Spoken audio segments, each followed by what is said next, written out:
All right, I think we are live. Welcome everyone. There's just might be just a slight hiccup as we are kind of getting started. I've got just a couple windows open. Welcome everyone to our next live stream in with JC's Riptrack and Model Railroading Live.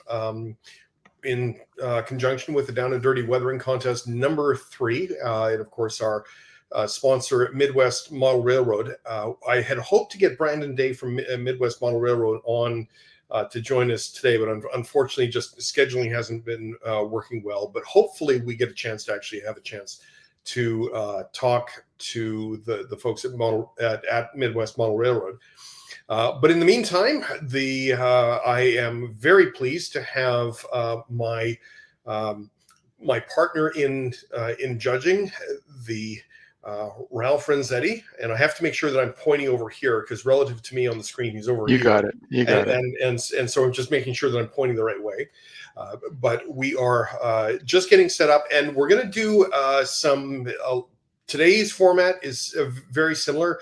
We've had a few people send us some of this. How would you weather X, or how would you weather Y? And then we did that last time, and to a great response. And there were many things that we weren't able to cover.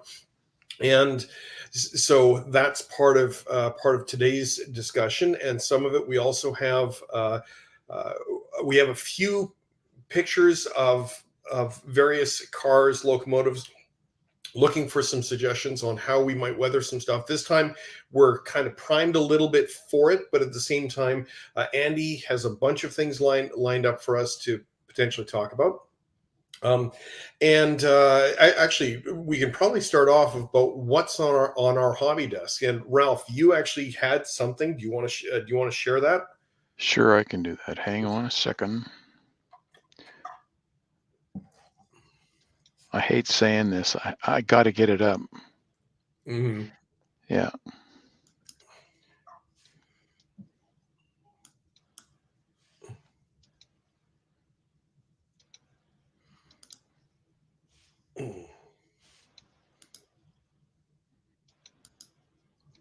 Right. Okay. Here we go. We're just Yeah.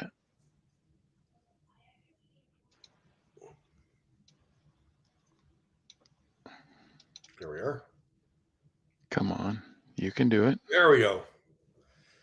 There. Okay. So and of course you said, how long ago did you This this? is a Broadway Limited AC 6000, Mm-hmm. and it's one of their what do they call it? The blue line, Mm-hmm. which didn't have a decoder in it. It was meant to run DC and run sound.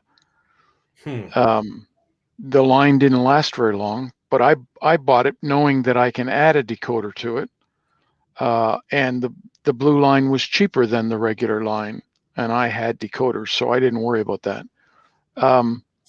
So it's an AC 6000. I started to work on this. I had the fade done 5 years ago. It ended up getting put back in a box and got put away on my shelf, and I forgot all about it till the other day when I just happened to be looking for something, and I said, "What the hell is this?" And I pulled it out, and it's like one of those slap your forehead times. I remember this, so I pulled it out. I cleaned the doors off there to make it look like I have new panel doors on. And the fade was already done, so I cleaned off the fade, and then I went ahead and did the ammo streaking grime. Nice. Because basically everything else was done. Mm-hmm. The panel over here underneath the cab, that's also been cleaned off. Okay. And I believe the one on the other side as well. Mm-hmm. So let's go to the other side. Yes, the other side had the clean panel as well. Okay. It's quite an interesting loco, an AC 6000. If you haven't seen one, it's bigger than the 4400, Right. or even the ES 44. Mm-hmm. It's bigger by about an inch, and it's heavy as hell. Because like I would, of course, when I was living in Calgary, I would see all kinds of CP units. Yeah. And certain, I know that I've seen some of them. And The there was interesting. Go ahead.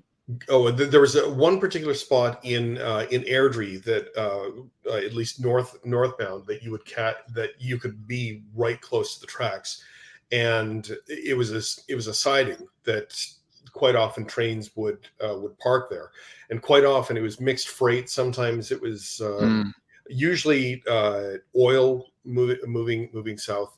Whereas if you're east and west of the city, of course, you're getting most of the east-west traffic. Particularly, grain was something that was quite often that would be moving west, like east-west a lot. But the north-south was often oil, because quite often they would go down and right to the border, and then basically, I think it's they would actually switch off with Union Pacific there, and quite often you saw some of these big ones pulling that with this kind of wear pattern on it.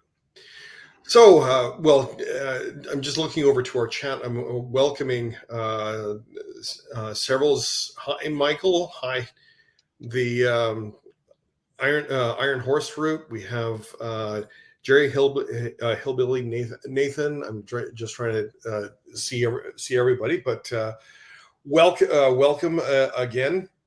My hobby desk has been working on. I have a couple commissions that I've been working on, but I've also, if you've been following on my Facebook page, that I have been testing out the solution box, of which this is the book here. Actually, I don't think you've actually seen it. The solution box is quite large. Have you seen it? Have you actually seen them up close, Ralph? They're big. It is big. But the thing is, a lot of it is just simply display, because you open it up and everything's kind of laid out like this. Now I don't have everything in it because some of those pieces are downstairs, but it's this big flat box. And curiously enough, it actually comes with foam, which I've already pulled off some of it for doing sponge chipping. So you can actually use like this stuff is really hard. But it actually it flakes off. It seems to work fairly well. And so what I've been doing is using that, and of course the model on the front is an Iraqi tank taken from the tank graveyards that are in Iraq from the Gulf War, that are just simply sitting there and rusting away, and using the steps in the book to do that with an N scale boxcar.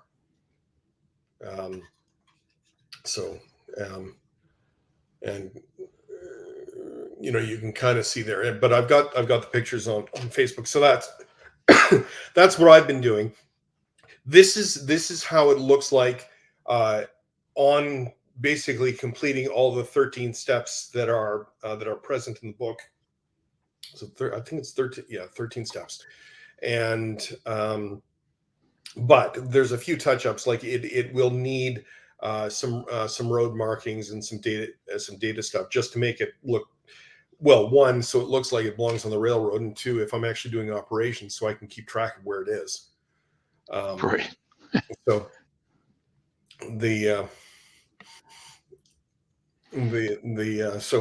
so Bernard is about to run out of battery on the phone. Bernard, do you have a question before your battery runs out that we might be able to address? If we'll keep an eye out for a question there. While you're waiting for his question, if he comes back with one, that book that comes with that seems to be quite extensive. It gives you the full step by step, correct? Yeah, quite, and not only that, like it's intentionally multilingual.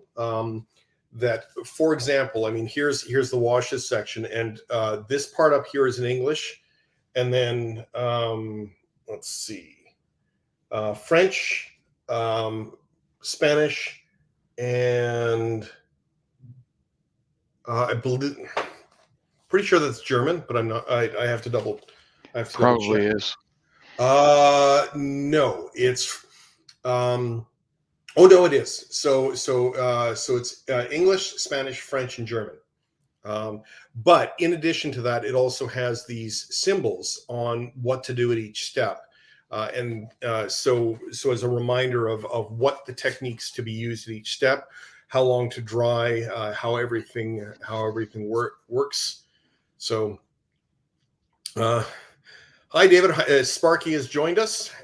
We are so good to have you with us. So anyway, I mean, like honestly, this book as part of it, I mean, you get all the materials that you need to use it, but this book is almost worth the price of admission alone. I mean, this works out to about 78 euros, which is, I mean, pretty close to $90 Canadian. I'm not sure how it works out to in US funds, but I mean, all things considered, it's worth it. And then you literally have a rust starting kit, and just already knowing what the materials are in it, Ralph, the only thing that's in it that you can't use for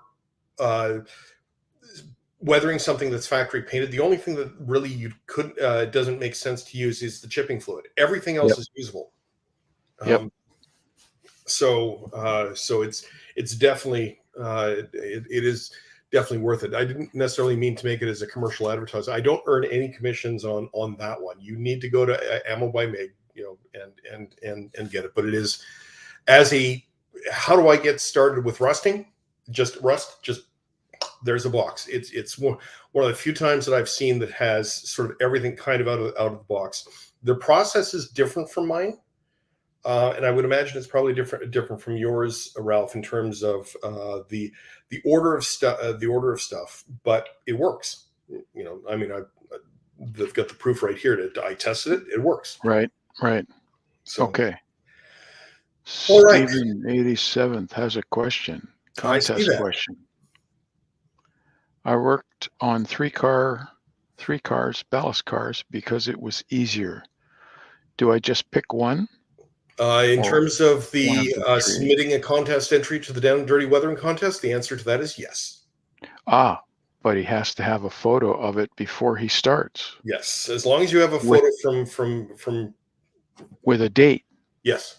Start date.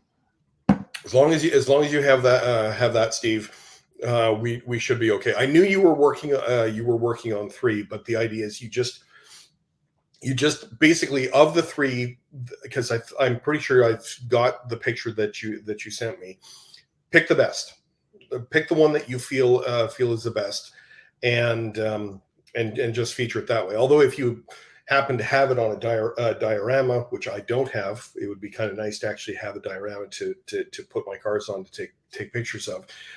You could have all three there as long as you're focused on the one you want featured. So there's and that's more of a housekeeping issue. Now we had a number of okay, so we've got a few more people checking in, but so Butch, welcome aboard. Did we want to? Should we actually let's have Andy throw a random picture at us right now? That might be a good way to kind of get started, because we have some other subjects. I do have the one person we may have someone joining us from the UK tonight, which is 11:30 at night, or it would be almost midnight now. About 11:45 Greenwich Mean Time,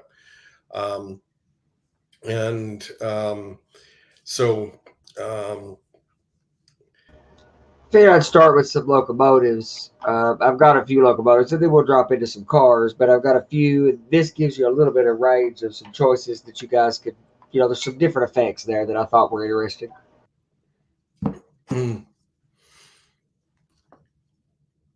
Interesting.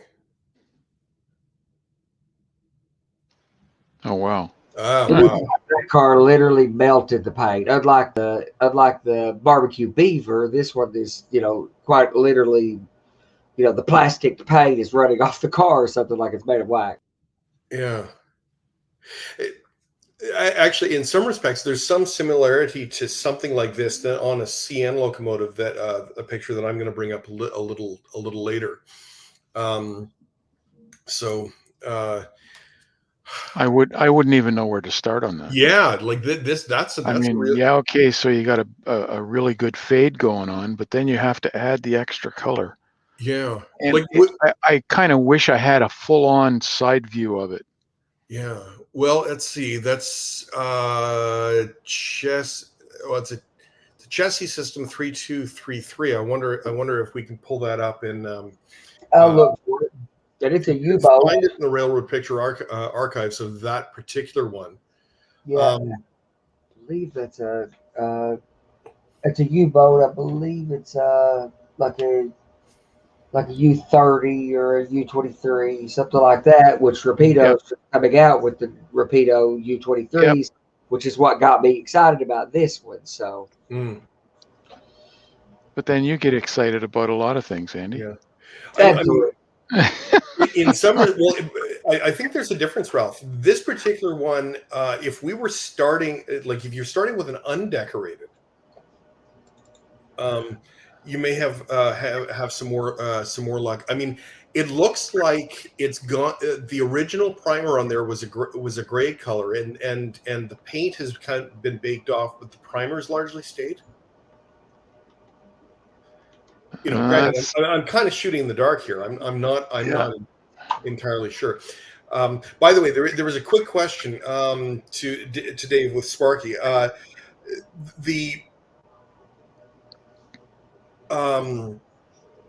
Let's see. Now that I'm hosting the DWC3, do you credit winning the first contest to my success at weathering and how I've gotten at it? I would say so. Yes.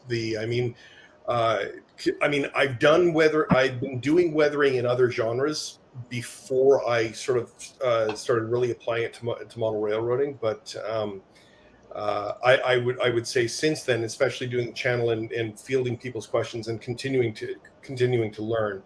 I've improved. I mean, I still have a long way to go. I mean, hold my stuff up next to Ralph's stuff, and you know that I still have a long way to go. So, not that far. yeah, but it's still, what's the thing is those that can do, those who can't teach, and I'm the son of teachers. So and so just kind of keeping in mind with that. But I'm always looking for things to improve, trying out new things like the solution box and kind of going, hey, that's kind of interesting. Does that work? And I mean, a number of new technologies or materials have come out since I launched this channel. I mean, the weathering pencils. Oh yeah. The oil brushers. Oil streakers now. And the streaker. Like I really like the streakers. And the shaders, the whole bunch. Yeah. Andy, can you blow that up a bit? Yeah, and I brought this one up as another example because me and Ralph have talked a bit excessively about some of these Norfolk and Western that were in Pampler Blue, which is gone by the time that I'm modeling, but I love them. This is a way for me to bring back that former paint scheme in all of its glory that doesn't exist. This one's a little more severe than the SD45 that me and Ralph have talked about extensively. Mm-hmm.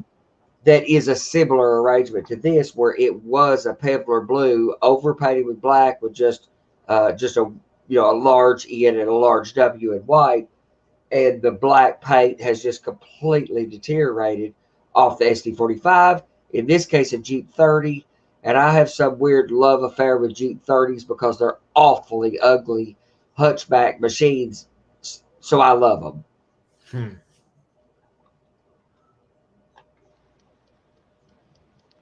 So how would you do this one, JC? Interesting, because it depends on.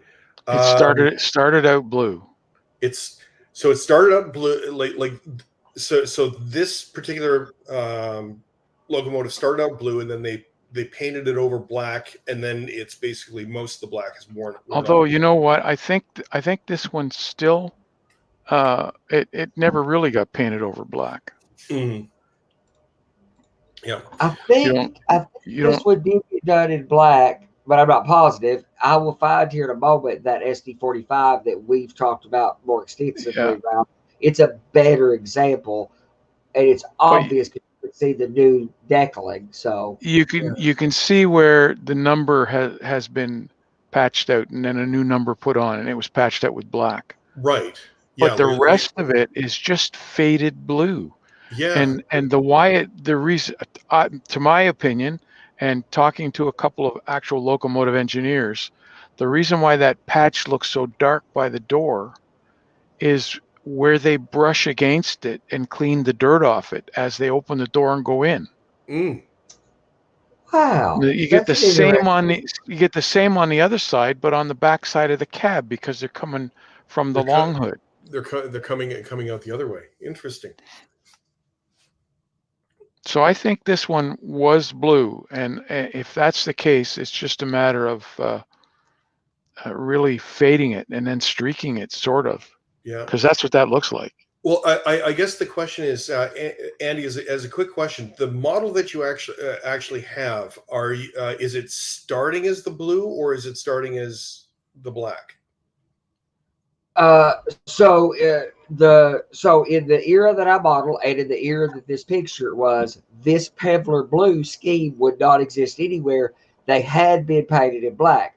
However, my intent, and I'm up for, this is up for discussion. If you guys have different ideas about this, but my instinct is to so the SD45s that I'm going to do, I bought them from Scale Trades in the Pevlar blue scheme of the late 1970s, and I'm going to overlay with either a chipping solution or something as a base, and I'm going to overlay the black paint scheme, and I'm going to Mm. put the decals on, and I'm going to take a fiberglass brush. I've got some ideas that are not fully formed, but that's the rough ideas.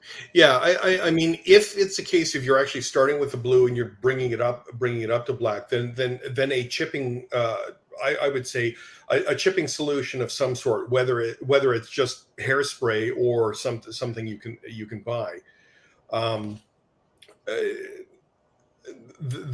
I mean, that would probably that would achieve a result like this. The trouble is that you couldn't rep chipping fluids are kind of random applications because they can certainly do a lot. They are very effective in what they do, but you're literally at the mercy of what the chipping fluid chooses to do when you start pulling it away.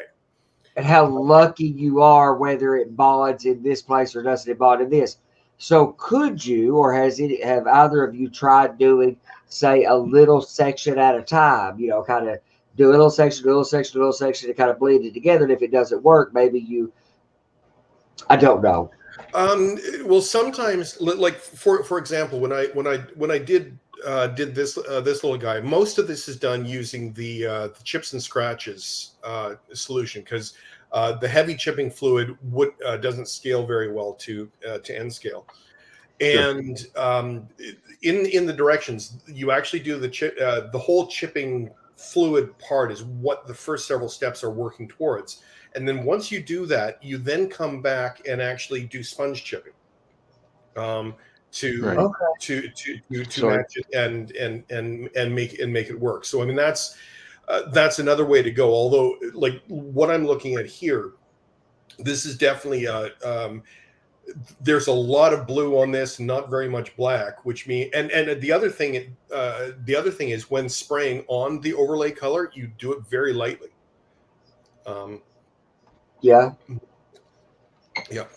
Well, I've got another example. It's just going to take me a moment to find it, but I have the SD45 is kind of a more severe case of this same problem. It's just going to take me a minute to find it. there's a question there. Yeah.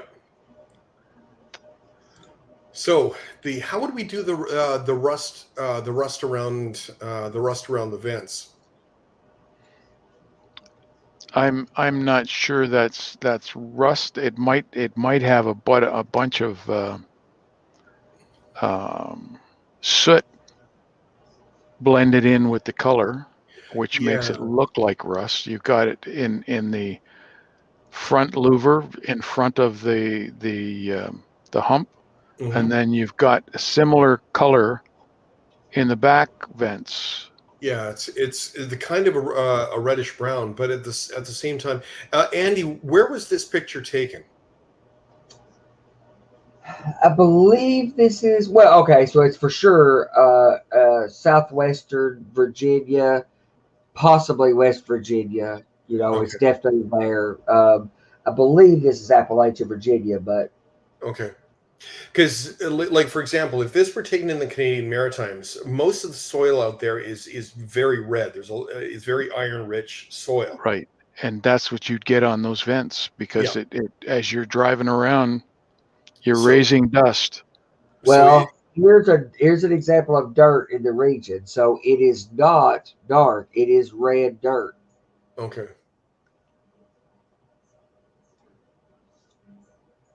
Okay. Yeah, because I mean, even the ballast in the in the Maritimes has a reddish tinge to it. Huh. So that's one thing. So to AZAC 2005, you posted a question earlier. Please do try to keep your video to 20 minutes if you can. Quite often, what you can do is you can either kind of clip for highlights or do as I do sometimes and compress for speed, and kind of work with that. But that's just because, keep in mind, as judges, we will have imagine if we had 31-hour videos to watch, we wouldn't be able to get through them all. So that is going to be part of it. Anyway, but coming back to your question, one of the things is to ask the question of the environment, and so which is why I asked about that, because some of the dirt and the dust could actually like what looks like rust may actually be just simply red soil with a high iron content.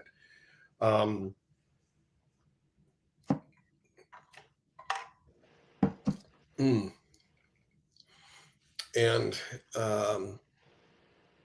so, question from Sean McGee. The one thing about getting into weathering, there's a lot. The big thing is start with older, uh, uh, something to practice with.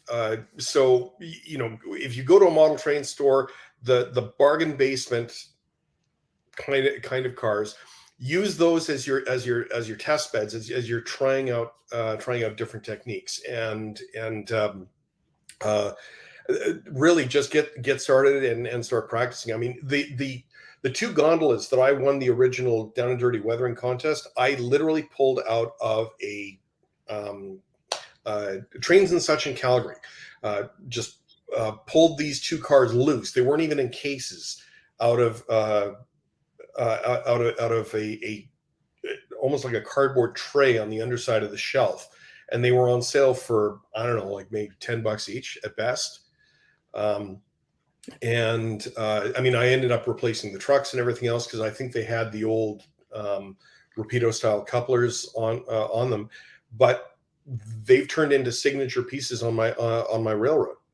I swapped them out. I swapped out the trucks and everything else like that. So you may find that you actually get something out of a bargain bin and you actually turn it into gold. So that's one thing, is practice. Just find like the big thing is practice, mess around, find some and try different techniques. Don't be afraid of oils like I once was, because in fact some of the coolest things you can do is working with oils, because one, they're a lot more forgiving than I thought they were, and you can get some of those most realistic effects using oils. Absolutely. Yeah. So now, and I know I've said this before, Ralph, but if there was one item for weathering that would be my go-to, it would be the Starship Filth oil color. And mine is 1203. 1203. The ammo streaking grime. Right. It's a little bit more brown than the Starship Filth. Mm-hmm. Starship Filth is on the black side. Yeah, it is. It's pretty dark. So as a go-to color, it's in my arsenal. Let's put it that way.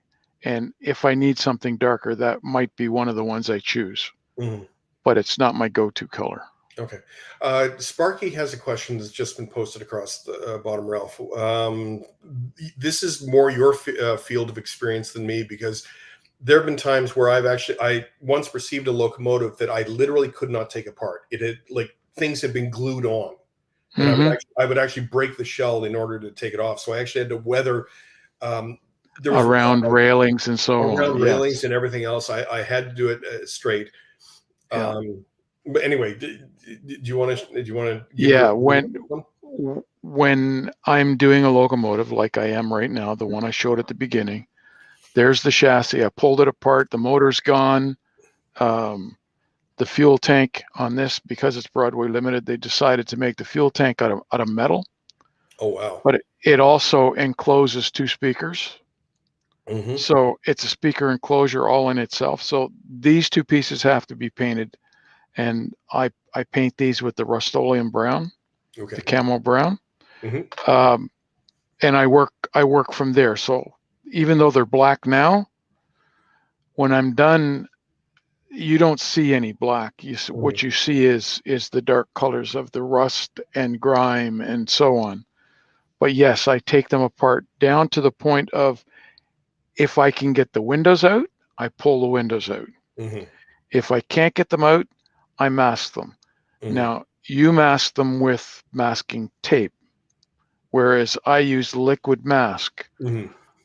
And if I get a locomotive like the new ones have the window wipers on them, the Yes. photo etched window wipers, if you can't get them out of the hole that they're mounted in, then you can't use liquid mask, because once the liquid mask encapsulates that wiper, it ain't coming off. No, and it'll take the wiper off it'll for you. take the wiper with it, and then, like, I have done that once where the wiper came off, and that's one of the reasons why I tend to shy away from liquid masks. I mean, I do use them from time to time, but this one time I'm sitting there, like, literally with tweezers trying to peel that stuff off, and then trying to get it back in. The other one that I've used for, like, as with you, is I really like working on Atlas models because they come apart very easily. And whereas the Broadway Limited ones that I've had a chance to work on, they don't. Or at least, now, keep in mind, there are certain things, because of my inexperience with the mechanical workings of certain locomotives and the like, that it's kind of like, okay, this is a bit above my pay grade, that I am more likely to weather stuff in place than you are, Ralph. And I'm slowly trying to get myself to take more of it apart as I can. So that's one of the things that I've been kind of trying to get myself to do more of. In fact, one of the I'm working on a C420 from Louisville, Nashville. That actually we can segue to an interesting point that Ralph and I did earlier, where the windows on that came out, and it's a joy to work on because I just have to do the weathering on it, not have to mask anything. That's right. Yeah. Whereas there's a switcher that I've had to, I've done foil masking and tape masking just on so many of the windows itself. So when I take the railings off, I take the glass out. I take the wipers off if I can. And when I'm putting it all back together again, I take, first off, before I weather it, I figure out which drill size fits that hole. And after I've weathered it, I go back with that drill size just to clean up the hole, or maybe one step larger. And then I use hobby tack. I put a dab in the hole before I put the item back in again, and it's enough to hold it in. Hobby tack is like contact cement. Mhm. The same with the railings. A little bit of hobby tack, and if you have to take them off again, it's a dream because it's not crazy glue or AC. So they come off easily after that. But other than that, I forget which company it is now, but one of them does not, the walkway does not separate from the shell. Mhm. And if that's the case, when you're doing weathering, all your strokes are coming down from the top because that's the way rain and weather happens on the locomotive. It starts at the top and comes down. So when you're drawing your brush down, if there's the edge, the edge of the walkway, and your shell is up here, and you're coming down with your brush comes down so far, and now it hits the walkway. You can't continue going down. So you have to work the opposite way. And to get your weathering to work right, going the wrong way, it takes a lot of work. Mhm. Yeah. AZAC 2005 was asking about where's the question is if we couldn't use an airbrush, how would we add grime and freight to the locos? I mean, for the most part, I mean, I don't know about you, Ralph, but the only time that I'm really actively using an airbrush these days is to apply my clear coat, and almost everything else is brushed. I use it to put my fade on. Mhm. And the clear coats. Yeah. But other than that, it's all brushed. Yeah. Now And there are ways of doing the fade without an airbrush. mhm, I still don't like using that method, mhm, but there are guys that have mastered it, and I'm not one of them. yeah. I have the airbrush, so I use it. Mhm. Yeah, I mean, in my case, quite often the fades that I do are using the so-called oil dot fade, uh, Right. and which is more of a military modeling technique. I've done that too. Yeah, I've done that too. I like that method, but I always sort of go back to my airbrush. of course. I mean that's the one thing is you kind of stick to the techniques that work. Well, Yeah. most of the time, if you have more than one thing, like I'm doing it for customers, so it's a matter of timing, Yeah. right? You have to get it done and out of the way and move on to the next thing. And in order Mhm. to do that, if you use the oil dot method, it takes 2-3 days before Yes, the it oil does. is dry.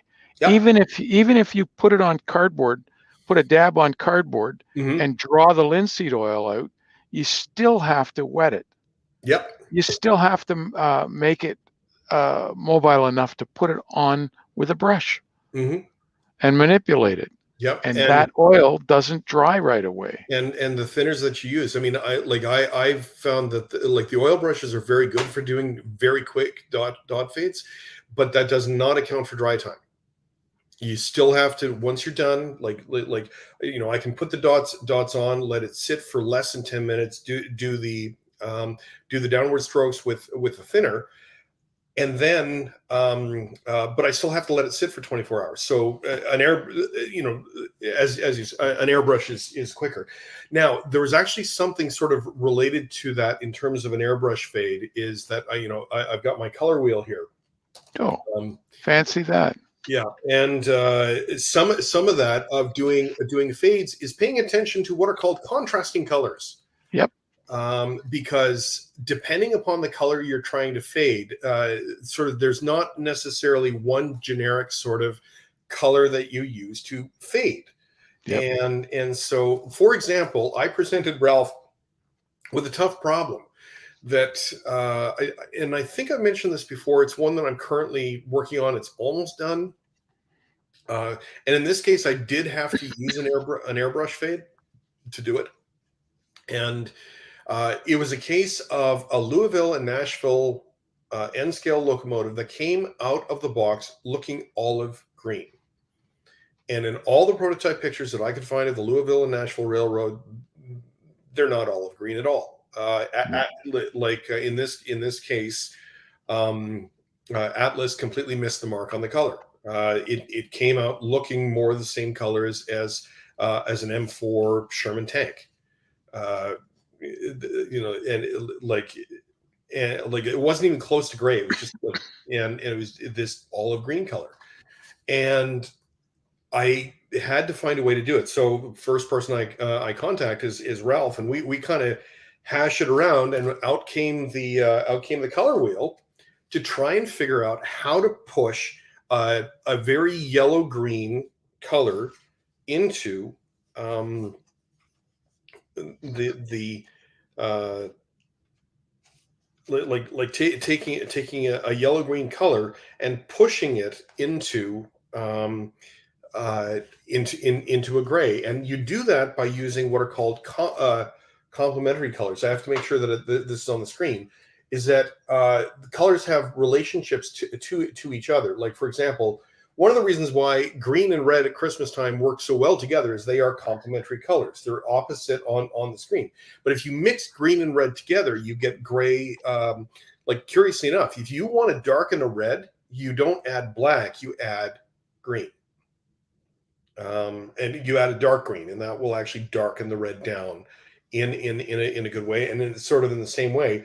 So what Ralph and I did is we worked through here is we kind of got close, and I had to find a red violet, a fairly light red violet that I would mix into the light color of my fade. And the fade itself is I mixed, it was white with a clear coat with a couple of drops of a red violet color, and I sat there for an hour, very lightly spraying with. And this is one of the advantages of the cordless airbrush is I could actually just like go and sit somewhere other than my hobby desk. Yeah. Now just lightly spraying this thing over the course of an hour, and it shifted it slowly into the gray. It worked out. It worked out quite well. But for example, if you have a blue car, well, if you want to do a fade, you can add a little bit of a complementary color to it, and the complementary color to blue is orange. And just by putting a couple of drops of if you're using a white or a light gray to fade the color, just add a couple of like a drop or two of a complementary color, and it will do what's called desaturating the color. It'll push it more towards a gray. It'll actually make the color a bit more washed out. There's my two fades. Mm-hmm. One is for black. Can you guess which one is for black? Is your blue for black, or? Yes, it is. Okay. And the green is for red. So there's like 10% paint in 90% alcohol, and I don't mean the strength of the alcohol. 90% of this bottle was alcohol, and there's 10% paint into it. Mm-hmm. I just happened to use 99% alcohol. On top of that, well, for this one, those look like Tamiya jars. Those are they are Tamiya jars. Once I finish the clears, I don't want to throw the bottles out. I can use them for making fades. Yeah. So this was a white fade, and it's specifically meant for working on reds. So along with that 90-10% mix, there's a couple of drops of green in there. So that's for working on red. Then I have, it looks like pink, to work on green. So it's the opposite color. Right. I use the black on, or the blue on the black, only because the white is too strong. The blue tends to bring it back down to an acceptable eye level. Right. Maybe I said that wrong, but you know what I mean. Yeah. So I'm going to do just a quick share. And speaking of kind of blacks and reds, thought I would. This was one photo that was shared with me of how would you weather this? And These are a couple of They look like Jeep 40s yeah. So or 30.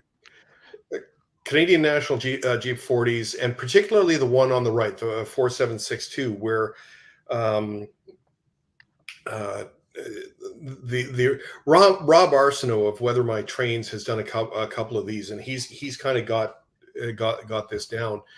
But it's trying to figure out what to like how to actually, like, what is actually happening here in order to figure out what we do in order to paint it. Okay. Have you done one like this? I have. Mhm. And I didn't take it to the extreme of the primer underneath the black. Mhm. But in order to weather this thing, you're starting with a locomotive that's already painted. Mhm. So I have the fiberglass pens or pens. Yeah, I guess you call it a pen. Okay. That scratches the white. So it takes the white off down to the black level. Okay. That's why it looks so scratchy there. Mhm. But when you do the black that's gone down to primer, you don't know really what's underneath the black. If you scratch it off, it's probably the color of the plastic. Right.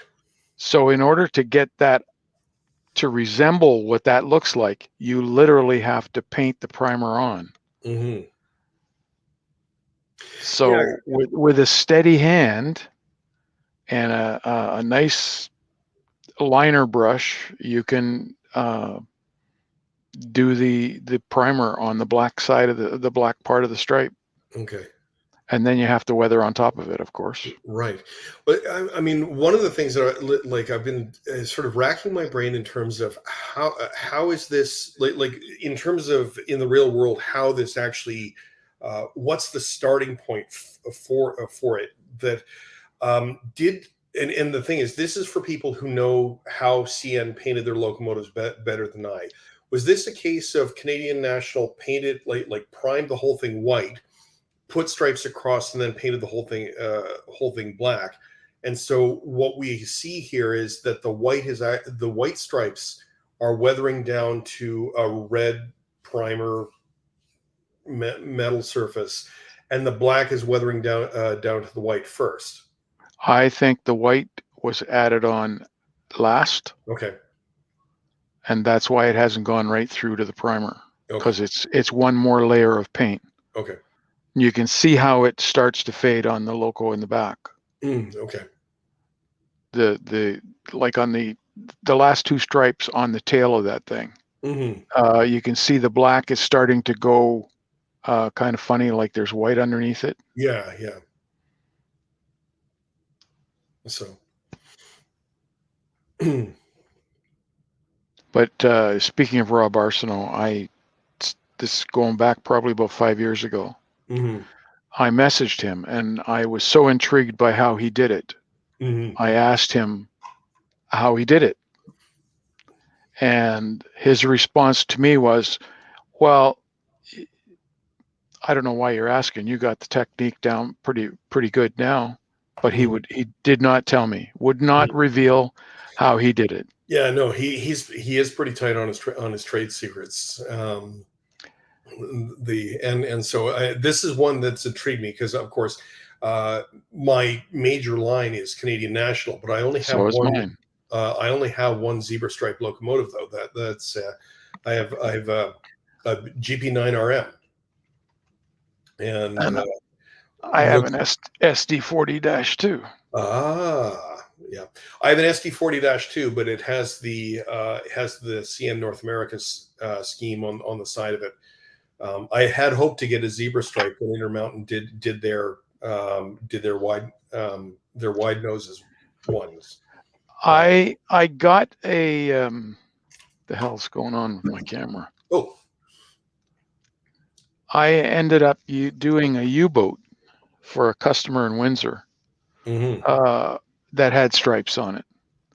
And when I was sending him the pictures, I didn't take the picture of the whole locomotive. I had it sort of poking out of a tunnel, so you can only see the nose, Mm-hmm. or you can only see the tail of it. because I was bringing it down to him, and I wanted him to be surprised. So I did it with the fiberglass brush to scratch off the white. Okay.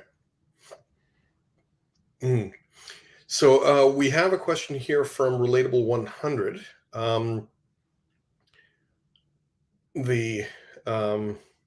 Now, like Relatable, just as a quick clarification question, are you talking from like if we're like painting something from the ground up, or if we're working on a factory painted model? I mean, Well, I can answer both, but let's address both. sure. So say we scratch painting. Yeah. So from the start, what would you do? Well, in part, if I'm if I'm doing something from scratch and bringing it up to, quite often as I've been learning, the weathering process is actually just completely integrated with every step of painting right from the get go. And there are times where it used to be when I did a model, I would do the model and then I would varnish it at the end of it. Now I'm I almost clear coat between every step. That's what I do. Yeah. I do that. And just to protect it, and particularly the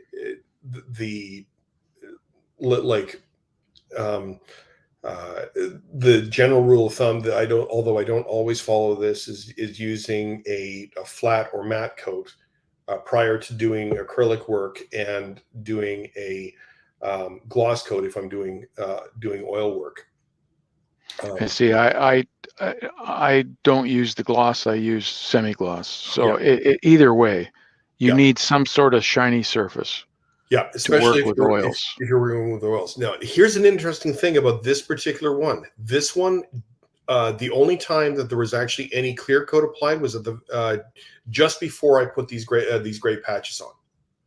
Yeah, but a lot of the work was acrylic work, so yes. You can go one thing on top of the other without affecting the layer below. That is true. I mean, like once you got into the higher levels, it started working with enamels, but you had to let it dry for a bit. But certainly it was acrylics in the lower layers and more oils and enamels towards the upper layers. And that would be one thing where, working on the solution box, where I would say, just for my preferences, I didn't, because I was following the steps as outlined. But I would clear, for me, I would have done more about clear coating between steps. Okay, so that's starting from scratch, undecorated. Mm-hmm. So now, if it's decorated, if I'm going to start off using oil-based products or mineral-based products, mm-hmm. I use an acrylic clear to set the shell. Yeah. That's where my starting point. Yeah. If I'm putting acrylics on, then I use a dull coat. Mm-hmm. And when I'm done with that layer, I put my clear coat, especially now if I'm going to go to the mineral-based. Yes. Which is the streaking grimes, the oil dot method, whatever, where you're going to use mineral spirits to work. Yeah. If you use dull coat and you use mineral spirits, the mineral spirits will dissolve the dull coat. Yes. So you have to be careful that way. Yeah. And I would go between each step. So my first step is usually my fade. Mm-hmm. So because it's such a thin fade, and there's really no binder left in the paint that you've put it on with, because you've thinned it out so much. So now you have to hold it in place. So I usually put a thin coat of clear coat over top. And mm-hmm. when I say clear coat, it's semi-gloss, mm-hmm. mixed. I thin it down 50-50 and just a light coat. Mm-hmm. So go to my next step. What brand do you use as your semi-gloss clear coat? I use the acrylic Tamiya one. Okay. The semi-gloss. Okay. I also use the Tamiya flat. Mm-hmm. Yeah, Tamiya flat clear is really good. It is. Yeah. Now a lot of guys will buy both of those things from mm-hmm. Tamiya in a spray can, mm-hmm. and I can recommend against using the spray can, because mm-hmm. 9 out of 10 times you're going to overspray it, like too much. Yep. And the spray can doesn't give you the same fine particles of atomization that your airbrush does. Yeah. I mean, sometimes what I've done is like you can do a kind of a make your own, but I find that the Tamiya clear coats work just as well. Is that I've got this big bottle of Future sitting on my desk, and if you mix it with various ratios of flat clear, you can get a nice ratio with that. But truthfully, it's whatever happens to be nearby. But quite often for a flat, I'm just using the flat clear. On this I try it was their Lucky acrylic varnish that I tried. Oh yeah. Yeah. How did you like that? It takes about an hour to dry, whereas if I'm doing the Tamiya flat clear, how did you find it going on? Did it seem to want to beat up? It beat it up a little bit. Oh yeah. And I used it again just straight out of the bottle. It beat it up a little bit. There was a case where I was physically too close, so like it needs that good 10 centimeters, 4 inches spray speed distance. Yeah, I tried. Yep. So many different times using that Lucky spray, the satin or the flat, and I do not like it. That's my personal choice. I do not like the way it goes on, because you usually, in order to get the coverage you want, you have to spray more than you need. Yeah. So now Sparky's got a question there. He said, do we clear coat after each step? I mean, that's, I think yes. Ralph and I have established that. How many steps are there to weathering? It depends. There are 13 for this. and there was only one step of clear coating as part of it. And that was a pre-painted car, manufactured car. Well, like this was like it was an undecorated car, so I mean, I did go from primer all the way up, but if you sort of count at the point at which I was ready to go,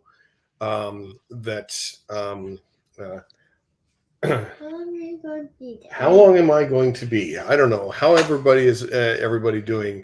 That I have my son coming in asking me how long I'm going to be. Well, we're going to talk about that. So okay.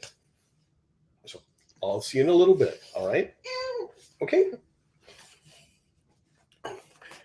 He doesn't necessarily know what live means. So okay. Anyway, Ian, if I'm going to finish, I need to finish. Okay.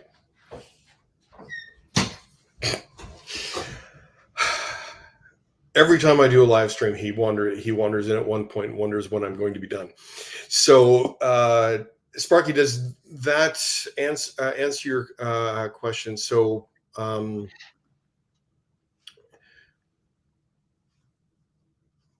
the part of that oh,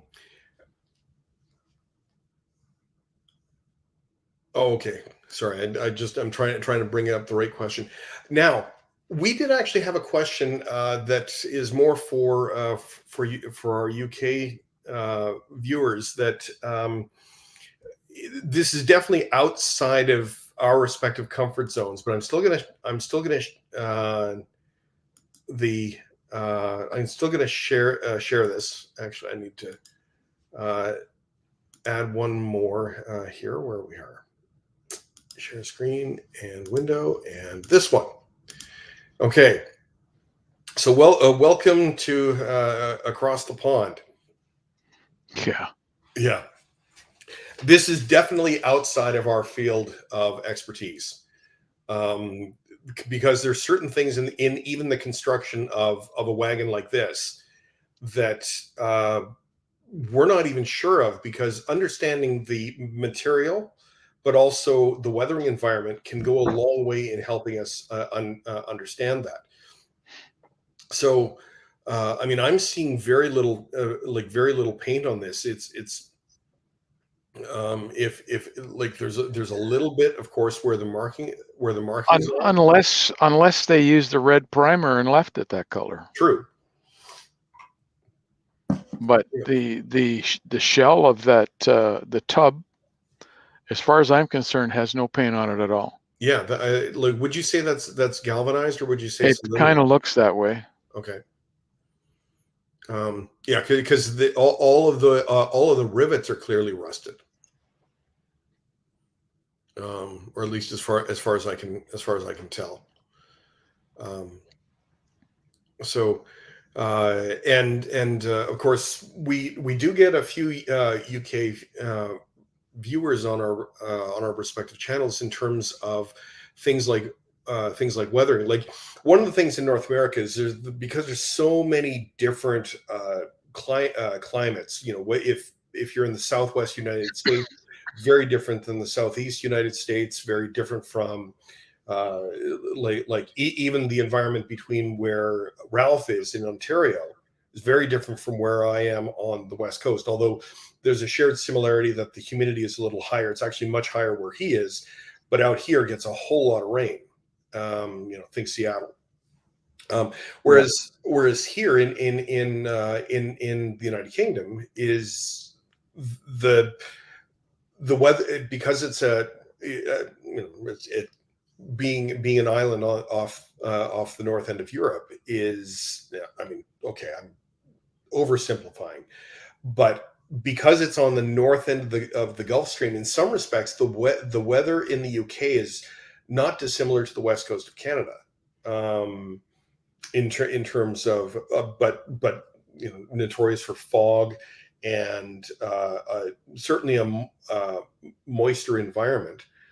And so, understanding how that affects things, but not only that, and the things that we're not equipped for, is how the local rail companies actually deal with things, the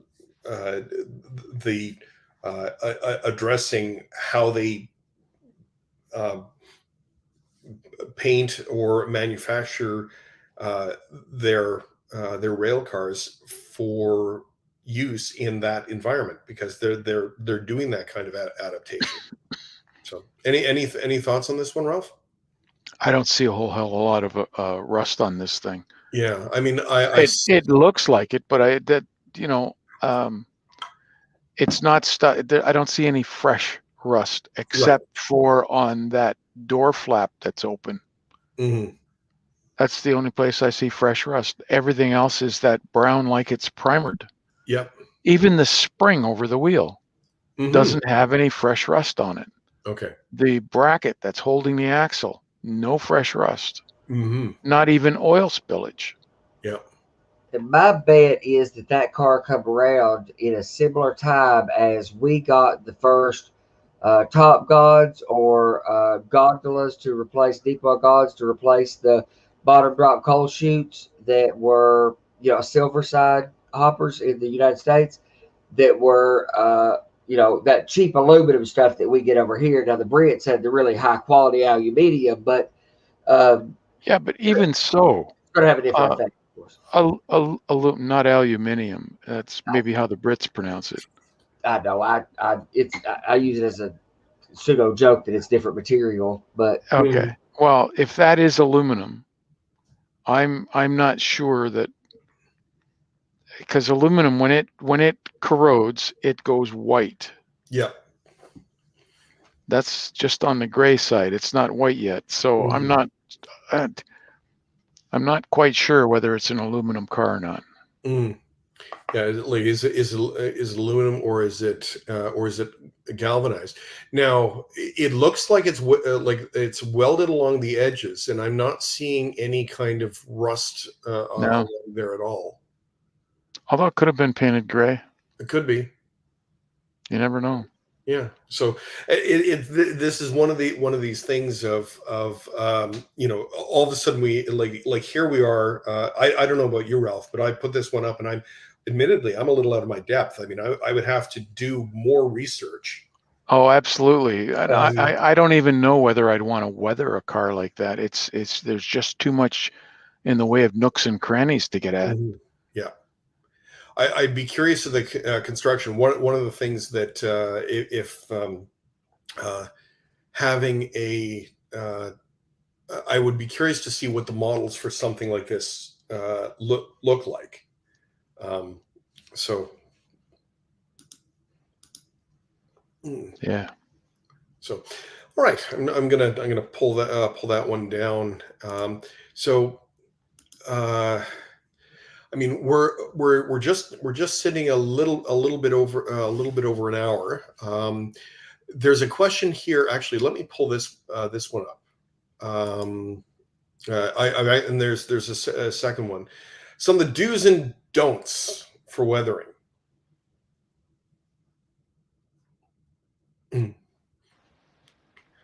I think my first note is don't not try it. Some of the do's and don'ts. Yeah. You'll never know what the do's and don'ts are if you don't try something. Yes. And then you'll know if it works or not. And if it doesn't work, don't do it. Yeah. But that's where going to train shows, buying up those bargain bin cars to practice on. If you have an idea in your mind how you want to do it, that's fine. But try and work from a prototype photograph, and experiment on those cars. That's all I can tell you. The do's and don'ts. People are going to tell you you can't put acrylic on top of oil base. You can't put oil base on top of acrylic. All of that goes out the window. We're not talking about major stuff here. Everything gets sealed between coats, at least I do. And because I've sealed that layer, I can move on to the next layer and use either the same product, or I can go to the opposite, like from oil to acrylic or from acrylic to oil. The nice thing about the acrylics, like if you use acrylic clears, because they dry and they dry hard, you can then put your oils on top and move them around on top without worrying about the oil biting into it and going below. So you'll never know unless you try. Yeah. And I mean, I think that's the big thing. It's just like do that.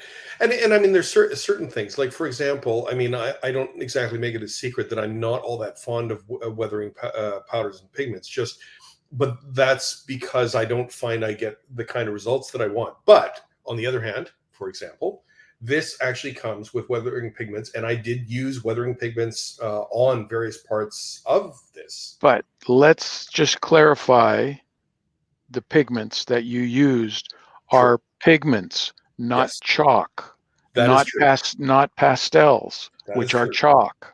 Yes. So pigments always work better than pastels. A lot of guys are going to tell you they do all their weathering with pan pastels and so on. That's all fine and dandy. If you getting good results with it, you go right ahead. But if you want a powder that's going to be resilient enough to stand handling, then you want to go to a pigment that is true paint pigment. And the ones I recommend are Bragdon, Aim, or Monroe. I don't know of it well. And then there's the ammo ones. I've stayed away from the ammo ones. I have some of them. They're okay, but I like the Bragdon or the Aim or the Monroe. And Aim and Monroe, by the way, are the same. Yeah, it's just bought out by Monroe. Right.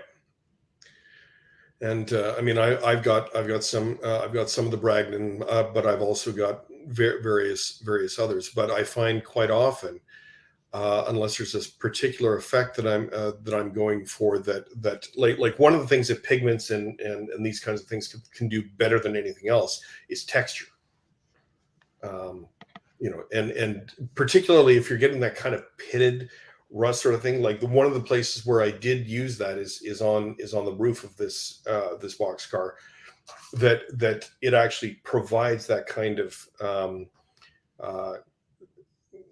when something begins to rust extensively, that it starts developing a texture on it, and found that was really good.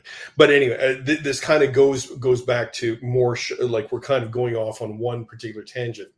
Is the big thing is to the do is try it. The other thing is that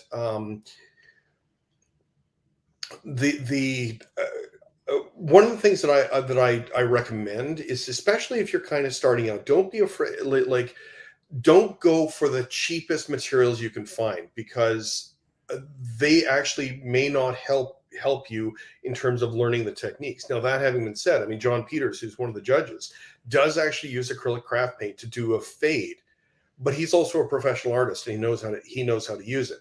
Yep. And so, like, keep that in mind. Whereas you're actually better off spending a little bit more money on some materials that are going to do the job a little bit better, and then that way you're kind of getting some better results right out of the hatch. I mean, one of my things is, if you want to see something like Ralph, what is, if you only could do one weathering technique on a car, and I realize you and I both don't do this, and we both say you need to, like, it's layering the effects is what works. But if there's one sort of go-to, which one would it be for you? Well, now it's going to depend on the color of the car. Right. So if we're talking a black car, oxide red, Mm-hmm. or primer red sort of thing, those ones, that's where I would use the Starship grime or Mm-hmm. filth. Yep. On the black one, you'd have to go in the opposite direction and use a gray, right, like streaking grime. Yep. That's why I say my go-to is 1203, basically. Mm-hmm. But 1203 doesn't work on the burgundy or the red oxide or the primer red. Mm-hmm. The hardest colors for me, I find, to weather on, and not hardest, most difficult to weather, is black, the burgundy primer red sort of cars, Mm-hmm. and true red cars like CP. Right. Those to me are the most difficult, because you're really, how would you say it? You're really tied into how it's done. If you don't do it right, it's going to look like crap. Mm-hmm. So that's where the experimenting comes in. Yeah. If you experiment with different products, different techniques, you'll know what to use and when. Mm-hmm. Yeah. I think there's a question there. Somebody's asking, how would you do a 1940s boxcar?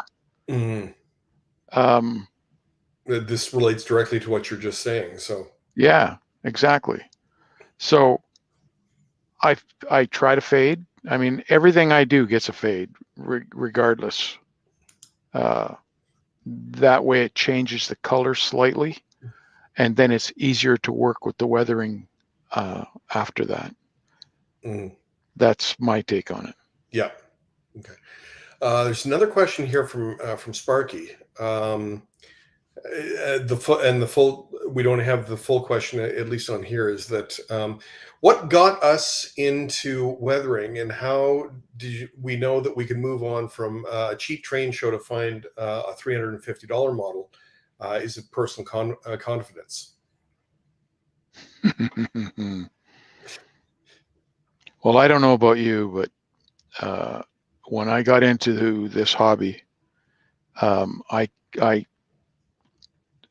subscribed to all the different magazines, Gazette, Craftsman, and Model Railroader. Mm-hmm. And there was another one I can't remember. I can't remember what it's called now, but it's no longer produced. Right. So Model Railroader, especially because that was my main subscription. Mm-hmm. I renewed that every year. Yeah. The other ones, it was dependent on how I felt. Mhm. But you would see these guys, especially in the, and this is where it sort of crossed the phases, like in Ghostbusters. Mhm. Don't cross the streams. Yes. In the Gazette, narrow gauge Gazette, everything is weathered to the nth degree, to the point where it looks like you're looking at the real thing. Mhm. You now look at Model Railroader magazine, and right on the front cover is these buildings with a train going through it. But the buildings have some weathering on them, and the trains are like new toys coming through the scene. Yeah. That bugged the ass off me. So that's what got me into weathering. It was because of Gazette on how they did things, and what I saw in real life compared to what I see on the cover of Model Railroader, that got me into weathering. Yeah. My story is a little different because, of course, I come at this from a wargaming perspective. Is that I'd done model railroading as a kid, but from about I'd gotten into miniature painting largely with role playing games and fantasy games, particularly Warhammer 40,000 was the game that particularly when I was in my 30s, and I played orcs, which imagine our big greens, hulking green skinned soccer hooligans who just everything that they build is like ramshackle and rundown, and of course everything in this is actually quite cartoony. It's and so and I always wanted to how do we make something look realistic, and then it was in the process of this that one of their side companies called Forge World had released a book called Imperial Armor Model Masterclass that took in what the military modelers were doing into this fantasy genre that I was working with, and all of a sudden that it completely changed the way that I paint. And as a matter of fact, I started doing some science fiction modeling. Let's see if I can pull this down without breaking it. Is of course this one, Millennium Falcon, and so this was among one of the things that I started doing this even after I got into model railroad weathering, at least a little bit, but fairly early on, and just realizing that I could apply these techniques to model trains, which I was in process of getting back into as an adult, and then discovering partway through that in fact some of the techniques that I was learning from the military modelers, many model railroaders hadn't even heard of, and thought, well, let's see how this works. Yep. And that's how that kind of that kind of works. And so that's kind of how I got into it. And just because I was already a modeler, I would experiment on cards and things like that. And then finally, just the rolling stock, I just started experimenting on stuff that I had collected, and started going with that. So, and have I had any issues mixing AK and Vallejo products on models? So far, no, I've not had that. The only thing that I have is that you do not want to thin Vallejo model color paints with alcohol. Right. I learned that the hard way and nearly destroyed my airbrush. Oh, I did. I took me 4 hours to clean out my brush. Yeah, well, I ran it through my airbrush, and I was going, what the heck's happening? Because it's just spitting out goo. And suddenly realized, and so I opened up the whole thing, and I had to completely wash the whole thing out. But yeah, I think that would be my only thing, is that Vallejo model color paints do not use their thinners. There's the model color, and there's also Panzer Aces, which is also Vallejo. Yeah. They also have the Model Air, Hmm. which is supposed to be thinned enough to put through an airbrush. Have you had much luck with that? Or And no, it's better to thin it a bit more. um, I will say with this particular car, it was the first time that I was using The MIG acrylics. the MIG acrylics, and they thin with alcohol beautifully. It was an amazing paint to work with, like very very thin. Uh, like just thin with a little bit of 91% alcohol, and it like the spray on it was so fine, and Right. and not only that, it cleaned out of my airbrush just like that. Yep. So Yep. so there's a product endorsement, I guess, like the MIG, those MIG acrylic paints in the stopper bottles that look like the Vallejo ones. um they're good, but those ones actually come with a little steel mixing ball inside them. Yep. So when you shake them, you get that kind of clacking, and it mixes up really well. I like the new AK acrylic paints.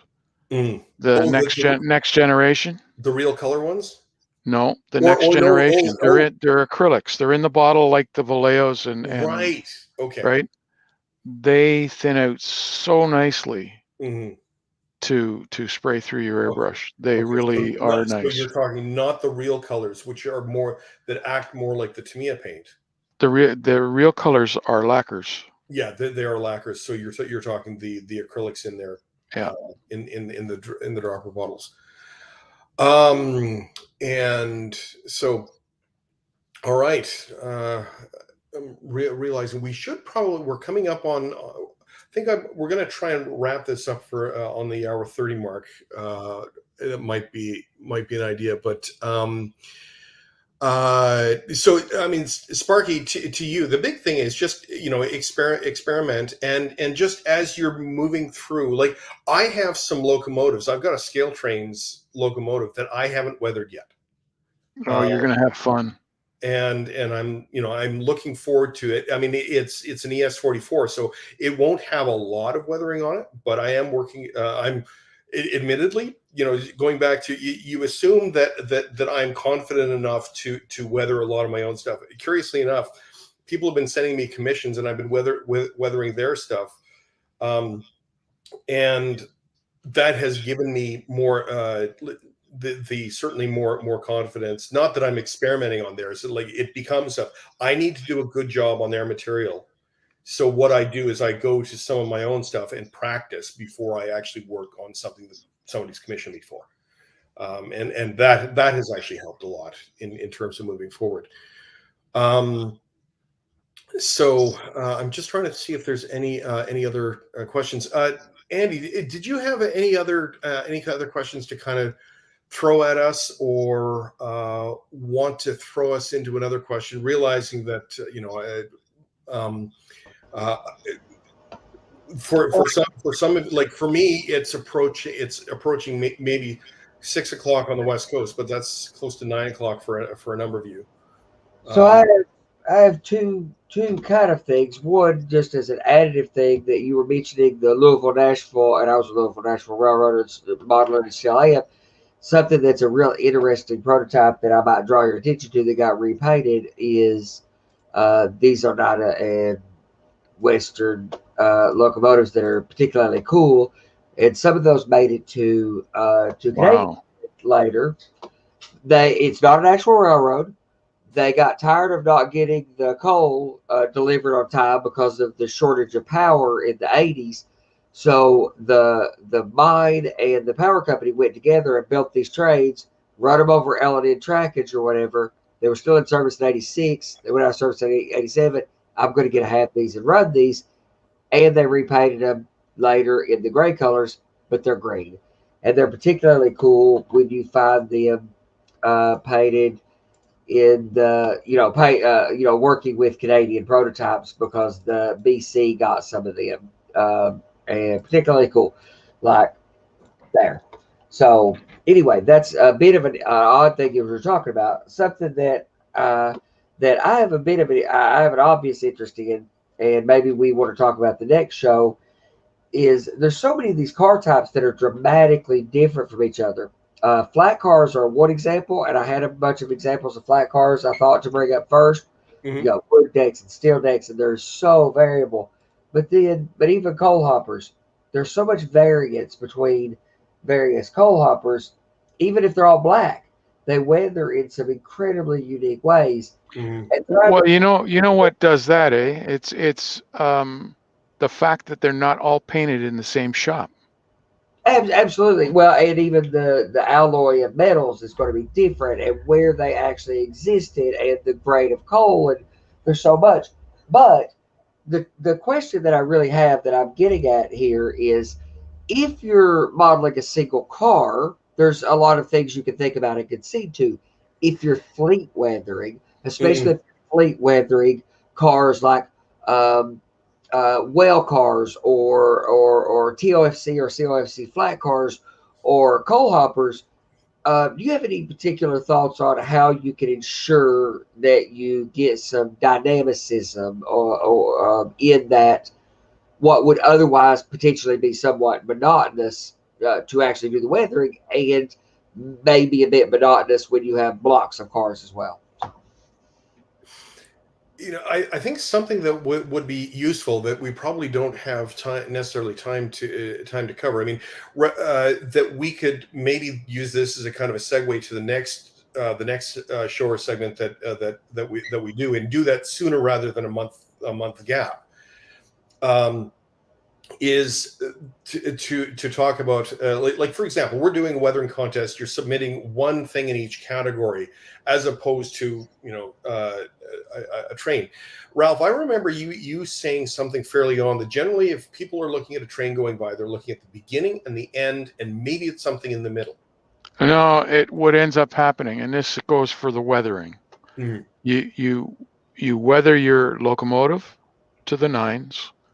You weather the end of the train if you're pulling a caboose, you weather it to nines, and everything in between can be so weathered, Mhm. because when the train goes by, you're looking at the locomotive. Mhm. The stuff that's in the middle goes by, it's a blur, and then you watch the end go by. Yeah. And curiously enough, there's one thing when you're painting, say, something like in Warhammer 40,000 or something like that. So when you're painting a lot of models, where bulk painting is actually like you set up an assembly line. That, okay, I'm doing orcs. Paint the skin, paint the skin, paint the skin. Okay, done the skin. Go through and paint the shirts and the pants and then everything. So you're doing sort of one thing at a time in terms of bulk. But the other thing is that you also have your centerpiece models, and then your secondary centerpieces, and then the minions. Right. And so when you're doing kind of bulk weathering like that, you almost have to figure out who your what your minions are. I mean, if you're doing a unit train, you're the whole thing is are minions. But each car is weathered just slightly different. Oh yeah, and each time you go through, like even if you're doing them sort of like I would line them up. Like your And, fade could be the same yeah. throughout but I wouldn't do more than 3 at a time. Hmm. That way you guarantee that the next 3 is going to be different than the last 3. That's true. You Yeah. know, Yeah. even though you're using the same techniques, you're not going to make them exactly the same. Hmm. I watched a video, I guess it was about a year ago, of these two guys, and they ran a coal train. One was on either side of the benchwork with an airbrush, Hmm. and they ran the train between the two of them, and they airbrushed the train as it went by.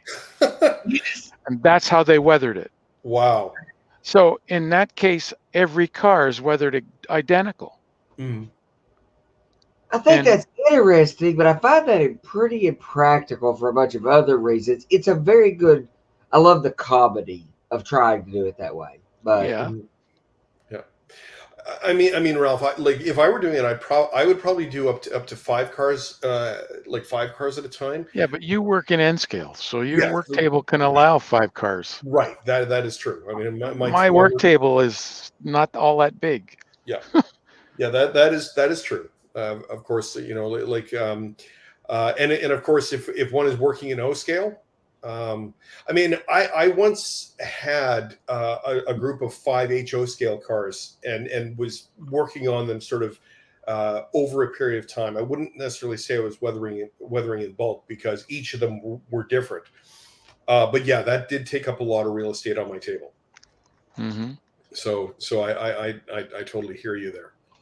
So here's a question for you. This guy he loves the thinner AK or Vallejo, but he wants to know what you recommend to use a higher PSI. If your paint is thin properly, it doesn't matter what product you're using. You use the same PSI. So you want to try and thin your paint so that it's the consistency of skim milk. Yeah. Not water, skim milk. Yeah. That's almost like water, but not quite. Yeah. So when you swish it around, like I mix my paints usually in like a clear medicine cup. You can go to the pharmacy and just buy those in like big packages, and put the paint in and kind of swirl it around and kind of sticks up on the edges. I mean, here's my and he's got one there. One of my little confessions is that my airbrush compressor is actually stuck on the same pressure setting. I can't change it. Well, yeah, that's not true. It has that power switch on the bottom. So that gives you two different pressures. Yeah. Oh, sorry. No, I'm not talking the portable. The portable. I'm talking the Grex air compressor. Okay. The actual pressure control valve on it is stuck, and what I need to do is I need to take it apart and work on it. Yeah. Yeah, it's basically like what you see Andy holding there. That's what I have on mine that is actually stuck. Now, fortunately, it's stuck at a usable pressure. Okay. Sure. Because I don't use the regulator drawn by air compressor. I mean, maybe it's pulling it down to 30 or 40, but I'm not using it meaningfully. Yeah. When I use my airbrush, I'm spraying anywhere between 12 to 15 pounds. Mm-hmm. And that's for everything. Yeah. Except for primer. And if you're going to do something from the beginning, then yes, you're going to need primer. Yeah. And I changed the pressures so that I can spray Stynylrez. Mm-hmm. Your one shot that was in the bottle there, that is Stynylrez. Yeah. This is it's great stuff. I mean, I would. It's thick right out of the bottle. They suggest you do not thin it. You don't need to. And it sprays beautifully, and it levels right down to this perfect finish. Well, here's my little secret is that I paint the facings of my of metal wheels with that stuff just straight, like not even like straight out of the bottle, just as a little, and it works really well. So we got another question that are we going to do another live stream before the contest is over? Yes, we will. The question is it's a matter of setting a date. I happen to be on a vacation from work right now, so we could potentially do one sooner rather than later. So,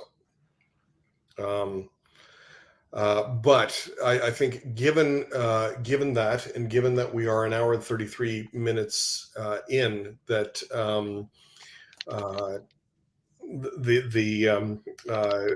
I hope people have found this helpful. Ralph, anything else? Actually, no. But in answer to the question, you're going to do more live streams. I kind of think that even after the contest is over, we should consider carrying on. I think so too. for a whole number of things, a number of reasons. You know, like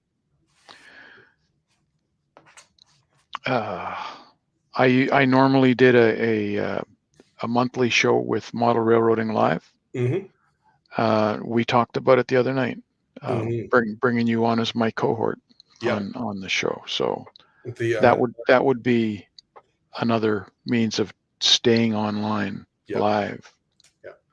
And would absolutely love to do that. I would be honored to be your color commentator or however we're going to have that. And certainly one of the reasons why these live streams have been able to work so well is because of Model Railroading Live offering their support, particularly Andy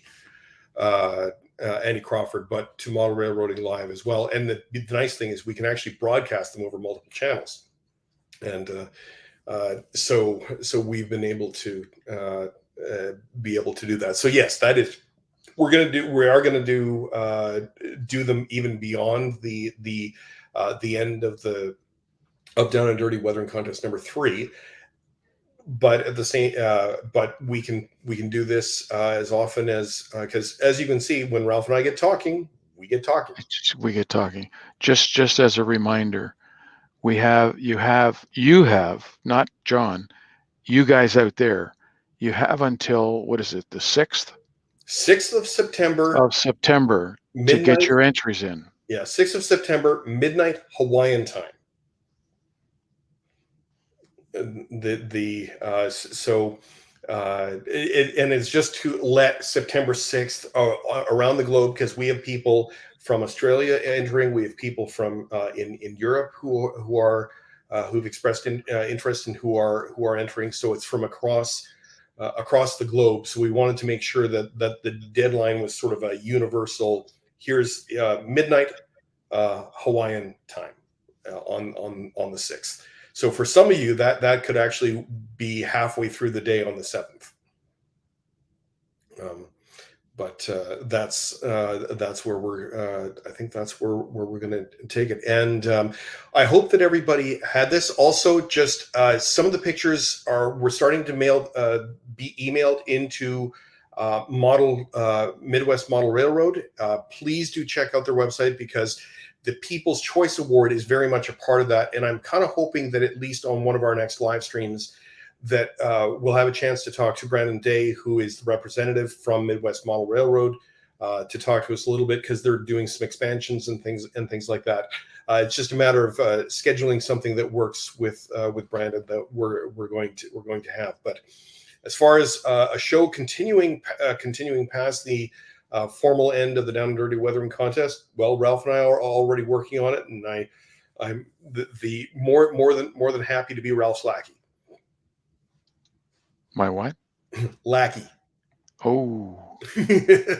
I'll get the whip out. Okay. So we can make that work. But it's been an honor to be able to work with you, Ralph, on this. And again, thank you to Andy. And just as we're getting ready to wrap up, there's certainly more to come, and you can send any of your if you want to. I'm just going to put my my email address here, just in the